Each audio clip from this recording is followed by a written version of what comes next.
વડોદરાની ડભોઈ એપીએમસીના ઇલેક્શનનું મતદાન શરૂ થયું। 811 મતદારો એપીએમસીની ઇલેક્શનમાં મતદાન કરશે। વહેલી સવારથી જ મતદાતાઓમાં ઉત્સાહ જોવા મળ્યો છે। ભાજપે સૌપ્રથમ વખત મેન્ડેટ આપી ઉમેદવારને ઊભા રાખ્યા। છેલ્લા 40 વર્ષથી એપીએમસીમાં દિલીપ પટેલનો દબદબો છે। સહકાર અને ખેડૂત હિત રક્ષક પેનલ છે સામસામે। મેડિકલ ઇન્જરીના કારણે દિલીપ પટેલે ચૂંટણી પ્રચાર નથી કર્યો। 20 ઉમેદવારો વચ્ચે જંગ। આવતીકાલે કોણ બાજી મારે છે તે જોવાનું રહેશે।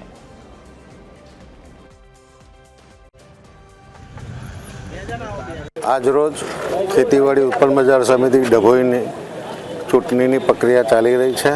એમાં શાંતિપૂર્ણ રીતે મતદાન થઈ રહ્યું છે। અમે ખેડૂત હિત રક્ષક પેનલના 10 ઉમેદવારો જીતી જવાની અમારી પૂરેપૂરી શક્યતા છે અને આશા છે।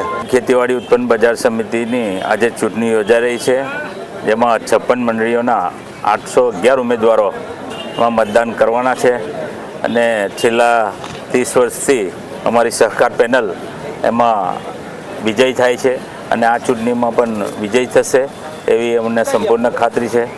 અને આ ચૂંટણી ખરાખરીની ચૂંટણી છે અને બજાર સમિતિનો વિકાસ થાય અને ખેડૂતોનો વિકાસ થાય એવા નેમ સાથે અમે આમાં ઉતર્યા છે।